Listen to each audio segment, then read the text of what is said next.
Today, we're going to tell you who won the month of August on the recruiting trail, and it might surprise you. DJ Lagway went crazy in week one. We're going to break it all down. But first, we're going to talk about a five-star prospect announcing his decision here in 24 hours. Louisiana five-star defensive lineman Dominic McKinley comes off the board Friday at 3:30 p.m. Central. Let's bring on Jerry Hamilton of Inside Texas to break it down. Jerry, we got finalists of Ohio State, LSU, Texas, Texas A&M, and Oklahoma. 5 teams made the final cut, but I'm asking you, who truly has a shot at landing his commitment on Friday? Yeah, I'm with Texas A&M, Texas, and Oklahoma. Look, those 3 were the ones coming out of the June official visits. And I think close to home, as these decisions get closer, they become more impactful, right, is staying close to home. So I really believe Dominic's going to announce out of A&M, Texas, and Oklahoma on Friday. All right. So Texas has a fight on their hands, though. Oklahoma, Texas A&M, they're not going to be easy to take down. What's the latest intel on Dominic McKinley as we're 24 hours out? Yeah, I think when kids set that date, right, then the pressure really amps up of recruiting. All the teams know, okay, this is when prospect is going to announce, and for Dominic, it's at 3:30 tomorrow to Acadiana High School. So then it's become really about academics and about how comfortable he feels in town, city, and at universities. That's really what this is coming down to. I think within the circle, there could be some differing opinions, as there always are in this recruitment. Right now, the question is he going to stay really close to home within driving distance for his mom, with his brother Darius being a 2026 prospect and having 2 seasons of Friday night football left? Or will he go up to Norman, which is a little tougher travel on a Saturday morning for a family? I think that's what it's really coming down to right now. And I think Dominic's having to weigh all that in his mind coming down to this decision tomorrow. Now, you said this is what it's coming down to right now. LSU has landed 8 out of the top 10 recruits in the state of Louisiana this cycle. Now, the top 2 are Dominic McKinley and Wardell Mack. They didn't land Wardell Mack. He committed to the Gators. Dominic McKinley, though, looks like he is also going to head out of state. Do we need to be concerned about LSU down the stretch, or is this one conceded that he's just not going to stay in state? Yeah, I think Dominic McKinley's been headed that direction for a while, right? But they don't sign till December, right? Tomorrow at Acadiana is being treated like a commitment ceremony, not a signing. So LSU won't walk away. Frank Wilson doesn't walk away from top prospects in the state of Louisiana. But this one has been headed out of state for a while. They didn't get the June official visit. They snuck in that July 27th unofficial visit, but not getting that June official visit. I think even LSU knew they were behind in this recruitment. But from the LSU perspective, this recruitment goes until December. And whoever wins for Dominic McKinley tomorrow fully understands that. All right. Speaking of December decisions, 5-star cornerback Kobe Black out of Waco Connolly High School has alluded to potentially a December decision. You buying that? No, I'm not buying that one, Josh. Look, I think it sounds great. In theory, starting out the recruiting process, wanting to announce at the All-Star games and take this until signing day in December, right, an early graduate. But look at how many of these decisions have peeled from that and ended up being August, September decisions. I think Kobe Black, look, he's got an official visit scheduled to LSU September 9th. I don't think this one goes much late September, maybe early October is my guess. And I think Texas has a pretty healthy lead over A&M right now headed into September. All right, let's say that September OV to LSU sticks and he makes it. Does Texas need to fight back and get him on campus before he makes his decision? Yeah, well, September 16th would be a weekend. Texas has a number of visitors. Ryan Wingo, Danny Okoye, some 2025s have already confirmed they'll be in Austin that weekend. So that would be the weekend you're looking for Texas. Coming off that Alabama game, the next home game after Alabama, that's when Texas is looking to get a number of their top targets on campus, and Kobe Black would be one of those they're hoping to get on campus.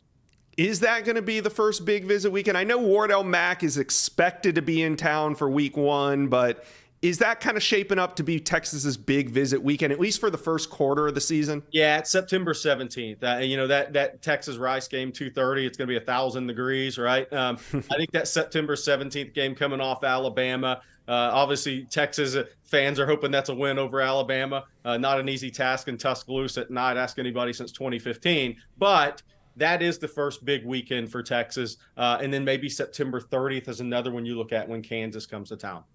All right. So you mentioned Ryan Wingo would be in town. Who else are they trying to get on campus that weekend? Yeah, Danny Koye is scheduled to be in Austin September 16th. He goes to Oklahoma officially this weekend. He's also got Tennessee scheduled on the 30th. But Danny Okoye is the other big name right now. Then you're going to have a number of 2025s, right, trying to get in that weekend. Mater Dei has an off weekend, September 16th. I know Texas is trying to get Jordan Davison and Marcus Harris back on campus. That has not been confirmed. That's a little bit more of a travel issue for families, but they're talking about it.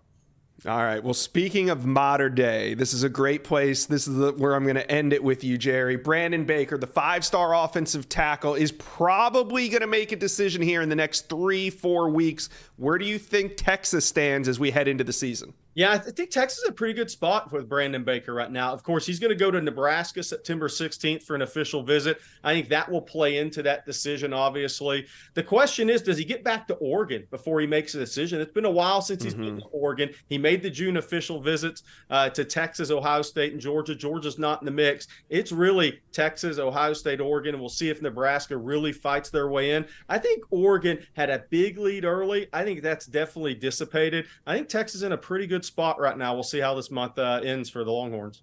Yeah, I agree with you. I put in an early spring pick for Brandon Baker to Oregon, and while I'm not ready to change my prediction yet, I do feel that Texas momentum picking up more and more as it goes on. All right, Jerry Hamilton, thanks for joining us on this first Inside Scoop live show. I'm sure you'll be back on many more. Thank you. Looking forward to it, Josh. Jerry Hamilton from Inside Texas. You guys, they do a phenomenal job over there. Bobby Burton, Justin Wells, Jerry Hamilton, and the boys. Go check them out. InsideTexas.com. Also, like and subscribe to the On3 Recruits page. We're here. This is our new home. Join the fun. We're going to be here all season, taking you guys through signing day with all the biggest recruiting developments. So do me a favor right now. Subscribe to the On3 Recruits page. All right, football on Friday is back. The 5-stars are back out playing like 5-stars, and that is exactly what DJ Lagway, Gator commitment, did in week 1. Well, I take that back. He did this in one half. 8 touchdowns total in one half for DJ Lagway. I had a chance to catch up with Charles Power, Director of Scouting and Ranking here at On3, to break down DJ Lagway's week 1 performance. Florida quarterback commit DJ Lagway had a huge senior season opener, accounting for 8 touchdowns, passed for over 425 yards, 2 incompletions. Let's get into the film and break down how Lagway performed. First touchdown to open up the game. Lagway recognizes the blitzer quickly, throws into the blitz, finds an open receiver. A little confusion in the secondary, and it's an easy, quick score for Willis. This is the second touchdown pass for DJ Lagway. Really more of a touch pass or handoff on the jet sweep, but an easy score. Third touchdown pass for DJ Lagway, showing off the vertical arms. Hits the downfield pass. Really good separation from his receiver. Easy score, but Lagway's quick and decisive, gets the ball out, and is not shy in pushing the ball downfield, which is what you want to see. Next touchdown, I think, was one of his best throws of the day. All right, let me set the scene. You just woke up and it feels like you're forgetting something. Oh, you are. Football season is here. It's been a long off season of laying on the beach and throwing the frisbee, and now football season's here and you can't find tickets. That sounds like a nightmare, but do not let this be the way that you start the season, and that's why I'm here to tell you about Game Time. It is the fast and easy way to buy tickets for all the big-time matchups. Game Time will get you to this year's biggest college football games with elite deals on last-minute tickets and the best price guarantee. So don't stress over getting into your favorite team's season opener or the biggest rivalry game of the year. There's only so many big games, and you need to get these tickets at the best prices. Game Time is the place for last-minute ticket deals. Forget planning months in advance. Game Time has deals on tickets right up to the day of the event. Get flash deals on tickets on all the sports and entertainment events. You can even use Game Time for concerts. Game Time is the place for last-minute ticket deals. So here's what we're going to do. Snag the tickets without stress with Game Time. Download the Game Time app, create an account, and use code INSIDESCOOP for $20 off your first purchase. So create an account, use promo code INSIDESCOOP for $20 off your next tickets. Terms apply. Last minute tickets, lowest price guaranteed. Stands in the pocket with bodies around him, takes contact and delivers a strike over the middle of the tight end, throws it on his inside shoulder where only he can catch it on the other side of the safety. Really nice throw, and I think that's a translatable play for DJ Lagway. The next touchdown, he shows off the downfield arm again, senses a little pressure at the middle, slides to his left and lets it fly. Quick trigger, really throws it before the receiver's separated. Even though the DB falls down here, I think this was a good throw and one that he put some air under it and lets his receiver run under it for a long score. Next touchdown is a quick one-on-one touch pass, jump ball, if you will, in the end zone. Lagway gets it out quick. Really pretty good coverage from the DB here, although he doesn't turn around, but Lagway throws it where only his receiver can catch it, sticks it on him. Nice play by the receiver going up to high point and win in the jump ball, but nice throw by Lagway, a really nice score there. So the next score is more of a traditional drop back pass, hits the slot receiver over the middle, bounces off the safety, runs through the arm tackle of the other safety and runs in a nice play with the ball in his hands. Last touchdown, this is DJ Lagway showing off his improvisational ability, his ability to deliver off platform, rolls to his left, quickly flicks it to the receiver, sitting underneath. The receiver makes a great play after the catch, weaving through the secondary, breaking multiple tackles. Good improvisational ability from Lagway. This is something we see from him often, and a great play by the receiver. Two more plays we like to see from Lagway. Really nice timing on a back shoulder route, showing good chemistry with his receiver. Throws it while the receiver's covered. You can tell they practice this play a lot, but good touch and timing from Lagway. And then a really nice vision and feel on this keeper. Reads the defensive end well, also has pressure in his face, quickly jukes the defensive lineman, and gets down before he takes contact. So a few closing thoughts on DJ Lagway's dominant performance in Week 1. I think this is exactly what you want to see from the Florida quarterback. He had a great Week 1 as a junior as well. And I think the biggest thing that we want to see is just continued consistency as he progresses through his senior season. But I think you have to be really pleased with what you saw. Quick decision making, playing confident, moving around, pushing the ball downfield. We know he has some of the best physical, if not the best physical attributes at the position in 2024. So I think the biggest thing with Lagway is maintaining this consistency, building the momentum in his senior year, playing fast, playing confident, and continuing to deliver accurate throws to all levels of the field. That's what we saw in Week 1. We'll see if he can continue to build on that throughout the season, but a great first showing from DJ Lagway. Thank you, Charles. An exciting performance in Week 1. I'm sure Gator fans got to be excited. All right, let's bring on Sam Spiegelman, national recruiting analyst here at On3. I want to talk a little bit more about DJ Lagway's performance. Sam, DJ Lagway, great quarterback, also a great recruiter. We've seen it this offseason. What is it about DJ Lagway's personality that lends him being one of the best recruiters in the country? Well, I think you just heard Charles talk about it. What do you have, 7 or 8 touchdowns in the first half of his Week 1 game? I mean, if you're a wide receiver, an offensive tackle, or running back, would you not want to be on the same offense as a playmaking quarterback like DJ Lagway, the future of Florida football? But I've talked about this at length with not only you, Josh. I got the chance to talk about this with Keith Niebuhr at Gators Online recently. DJ Lagway he's an extraordinary athlete. I think, his skill set is beyond comprehension when you really look at what he's done over the last 4 years and what he's starting to do as a senior. But as a person, I think he's transcendent. He has an infectious personality. He not only loves the game of football, but he's the kind of quarterback that I think excites, his teammates to go out on Friday nights and in big games, because you can depend on your quarterback and he's going to give it all you got while you're on the field. And I think away from the field, he's calm, cool, collected. He kind of soaks in the moment. He kind of looks at everything through a really positive lens. And I think that kind of optimism and spirituality is just infectious. So I think that Florida fans are, they really loved watching Anthony Richardson, and we think the world of DJ Lagway here at On 3. And I think they're really going to really enjoy the ride with DJ being their leader away from the field and in the locker room too. Yeah, and Sam, you've gotten an up-close and personal look at DJ Lagway through the years. You spend a lot of time in the state of Texas, so much that you're actually moving to Texas in the next couple of weeks. But what's one of the biggest improvements you've seen from Lagway on the field over the last 2-3 years that you've been covering him?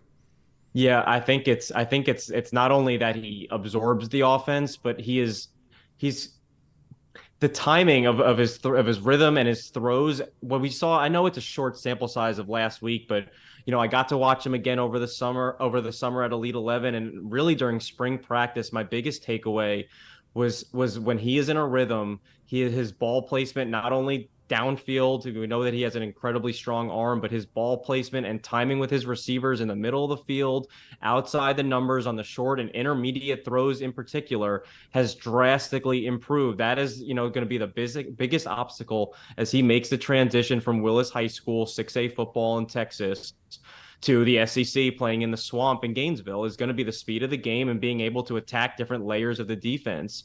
People want to say that he's raw, but it's a really hard task. And he's been starting for 3 years. And I think as his senior season begins, we saw little glimpses of it last year. We saw how productive he was. But what you saw on Friday night last week was him, dinking and dunking apart a defense, making throws just in the rest where his receivers can get them.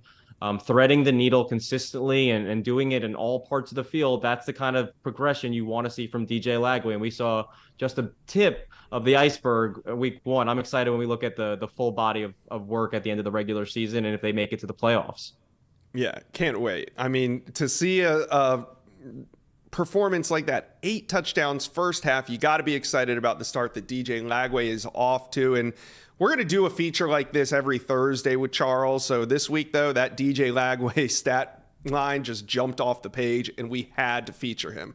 All right, we're going to move on to August winners. But before I do that, everybody watching, you're recruiting fans, you're going to want to be a member, a subscriber to the On3 Recruits page. Remember to just hit that button. We're going to be here every Monday, and we're going to be live on Thursdays. So check us out here at the Inside Scoop. All right, August. It was another big month for commitments, well over 100 in the last 30 days. This is about half the number of recruits that committed in June or July, but still a big number. Today, I'm going to tell you who won the month of August on the recruiting trail. But Sam, I see 2 storylines here. One is there's 2 teams that I spotted that quote unquote won the month. The other one is there's 5 teams that signed a 5-star plus recruit this month. Now, the 5 teams didn't really sign it or didn't get a commitment. Sorry, not signed, but didn't receive a commitment from many other commits, but they did sign a 5-star plus recruit. And a 5-star plus recruit, what is a plus recruit? That's when all 4 recruiting services rate a prospect as a 5-star. So these are basically consensus 5 stars, and look where they landed. Williams-Winery, Missouri, Colin Simmons, Texas, David Stone, Oklahoma, KJ Bolden to FSU, and Dylan Stewart to South Carolina, all in the month of August. Lots of commitments here, Sam. Which of these was the biggest surprise to you?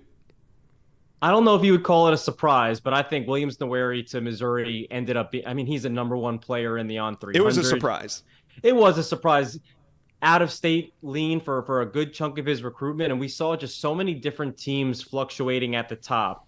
But, Josh, we talk about this all the time. The proof is you can tell a lot with where recruits visit, the timing of those visits, and you can never discount the home state team when they get a little bit of momentum, and that's exactly what we saw. We saw Missouri beat out competition in the form of Oklahoma, Tennessee, Georgia.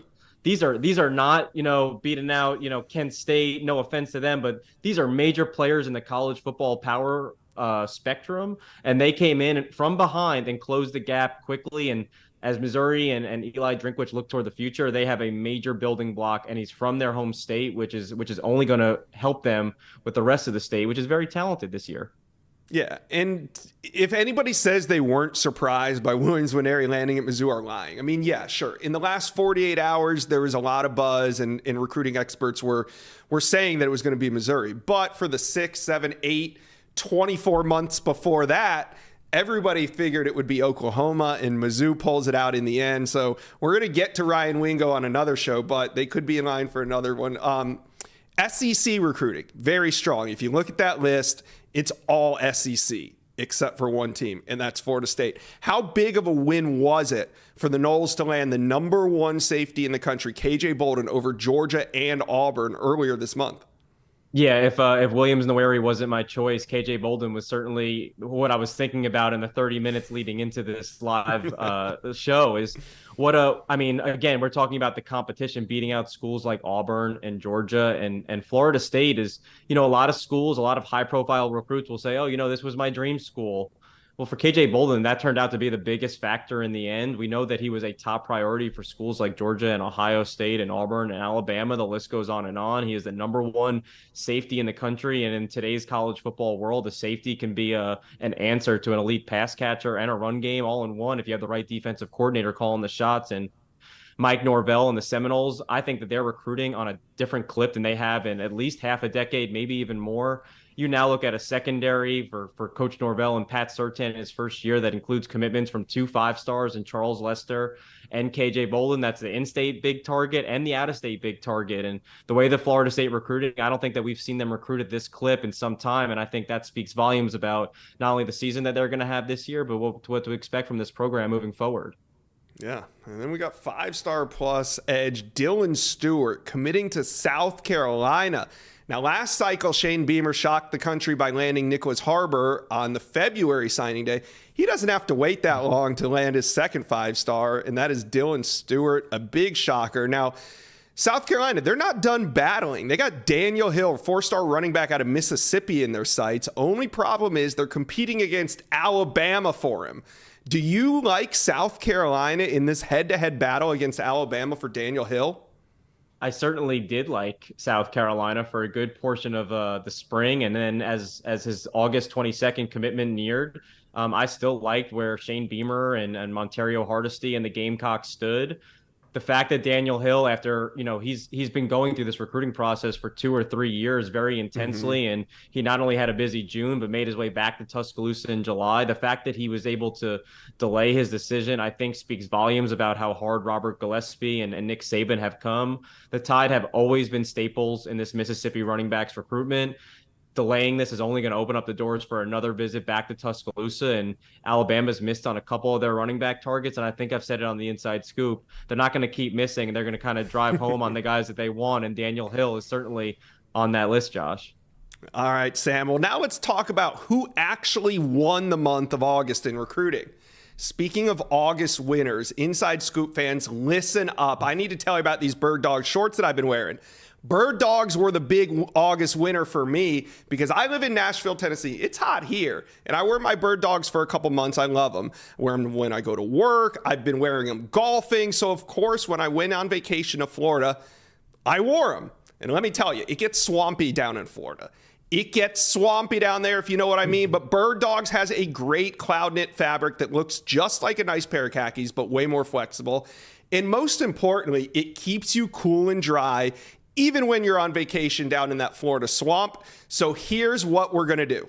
Go to birddogs.com/Josh or enter promo code Josh for a Bird Dogs tech hat with your order. Look at this. I got one right here. I wear it golfing. I wear it to the beach. It feels great. It's very light. It's a Bird Dog. What can I say? So go to birddogs.com/Josh or promo code Josh for a free Bird Dogs hat. You won't want to take your Bird Dogs off. We promise you. Back to August winners. Let's start with my runner-up. Ole Miss started the month ranked 29th, 30th. I think they were ranked 30th at one point, but currently, after the month that they had, ranked number 21. They landed defensive lineman Cam Franklin, quarterback Trevor Jackson, wide receiver Noriel White, wide receiver Sanfrisco McGee, and tight end Dylan Hipp. They get prospects all across the board. Now, Cam Franklin was definitely the statement win for Ole Miss, landing him over Miami and Auburn, especially late. This looked like it was trending toward Auburn. It looked like it was trending toward Miami. I think he made 6 visits to Miami just this offseason, but Ole Miss lands him in the end. It was a huge recruitment and also a major statement for Lane Kiffin. But Sam, Ole Miss is looking for playmakers as well on offense, and they got a pair committed to them in August. What do you think about Trevor Jackson and Noriel White and what they can do for the Ole Miss offense? Yeah, well, Lane Kiffin likes to go at a high tempo and sling it around the yard, and Trevor Jackson done it at a really incredible clip this entire offseason. It was kind of a big riser in the rankings over the spring and then after the summer, and Lane Kiffin wasting no time trying to fill that void. He's the quarterback hunter, and he doesn't waste any time, so I love that. And I think the statement here is Noriel White. Obviously, he's an in-state wide receiver, an in-state 4-star wide receiver, and he committed to Arkansas so early in this process, and it made it a serious uphill climb. After he committed elsewhere in the SEC, not only Ole Miss, but Mississippi State became a major threat for Noriel White. It kind of came as a surprise when he reopened his process so early, but Ole Miss was constantly putting in the work behind the scenes. So you talked about a really big August with getting their big in-state defensive tackle, but they also landed one of their top guys in the pass catching board, and they have a very Mississippi heavy group of pass catchers. But it's a really, it's like a basketball crew of receivers that now Trevor Jackson has at his disposal. So if you're an Ole Miss fan, you got to be really excited about the talent on that roster, especially not only with Cam Franklin on defense, but really on the offensive side of the ball and Lane Kiffin. Yeah, it is getting excited, and I like the fact that the foundation of this class is built from in-state prospects. I think that says a lot for the direction Ole Miss could head into the season. But my question to you is, the finishing 30th is unacceptable at Ole Miss in recruiting. Finishing around the top 20 is probably expected. But what can Lane Kiffin and this Ole Miss team do to get up into that top 15, maybe even knocking on the door of a top 10 class? What do they need to do this season to achieve that? Yeah, I mean, listen, like you said, they're building a really nice fence around the state. That's kind of been the direction of not only programs across the country, but for Ole Miss and Lane Kiffin staff in particular. They have a chance to they've been dominating in-state recruiting. Look at how they finished with Suntory Perkins last year, who's going to be an impact player on this defense. And you bring in someone like Pete Golding to basically recruit for the defense, and you have Lane Kiffin and his staff on offense. I think they if they have the season that they expect, which is supposed to be one of the better offenses in the SEC, and a chance to make waves on defense to be more involved in these close games and try to close it with defense down the end. If they do that, they're going to have some reinforcements recruiting. They're recruiting really well in state. They're going to take that to a national level, maybe a regional level, getting outside the state and dipping into places like Texas, like Louisiana, and also Georgia and Florida, as they have in the past. All right, now on to the winner of the month of August. The winner of the month of August in recruiting is UCF. Look at this. Jalen Hayward, who was committed to Georgia to start the month, ends up he decommitted. It wasn't a flip. He decommitted for a week or two, commits to UCF. They also land running back Frankie Arthur, wide receiver Bradell Richardson, wide receiver Day Farmer, and wide receiver Jordan Bridgewater. Jalen Hayward, though, committing to UCF over Miami after decommitting from UGA. I think, not as big of a shock as maybe Williams-Nwaneri, but a big shock nonetheless. They get their highest rated commitment ever in Jalen Hayward. He's the number 7 ranked safety in the country, 108 overall, but chooses UCF over Miami. He's from Rockledge High School. He's visited the Canes a bunch, but I think I overlooked that late official visit to UCF, and I guess that was enough, but Jalen Hayward's a huge pickup. Speaking of overlooking, I did not see the move that UCF made coming at the running back position. The Knights landed Stacey Gage, one of the best backs in Florida, in June. Then they go out in August into the state of Texas and land Frankie Arthur. He's ranked about 100 spots higher than even Stacey Gage. So how is UCF able to do this, to go into Texas and land Arthur? Also, you've seen a lot of him. How good is he? He's a really good back, and I think he could play in any conference in the country. Largely he was being recruited by Big 12 schools. Kansas, TCU are all really hard on Frankie Arthur. And when when I was by Conroe Oak Ridge this spring, it was just starting to pick up. Oregon was among his first offers.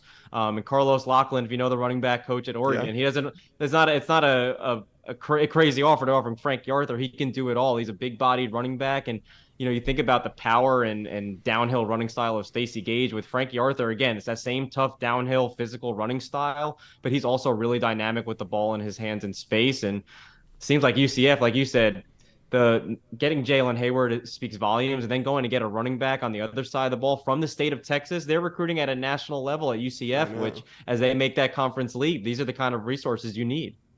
Yeah, so speaking of that, is this move to the Big 12 kind of the boost that UCF needed? Is that why we're seeing results on the recruiting trail?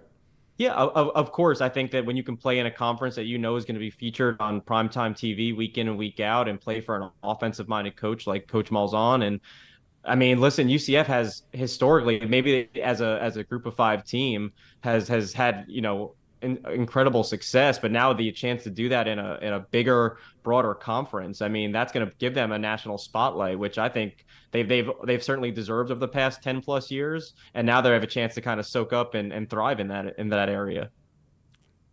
UCF wins the month of August. Now, of course, we know everybody don't leave the comments that winning 1 month means everything. We know it doesn't mean everything. This is just something fun that we do, but it's also fun to look back at, Sam. Look at this. So UCF wins August, FSU won July, UF won June, UGA won May. We've only been doing this for 4 months, but maybe, we talk a lot about the big 3 in Florida. It might be the big 4 in Florida, dare I say.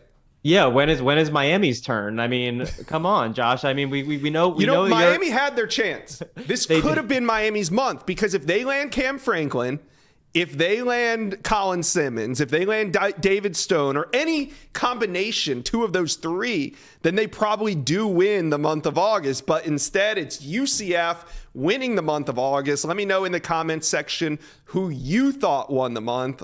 All right, Sam. Thank you for joining us on this first live show. We appreciate it. Thanks for having me, Josh. And thank you for everybody that stuck around. Remember to subscribe to the On3 Recruits page. We're going to be doing this every Monday at about 9:30 a.m. on Mondays. Then on Thursday, we go live, 1 p.m. Central. Love to have you here. Thank you guys for watching.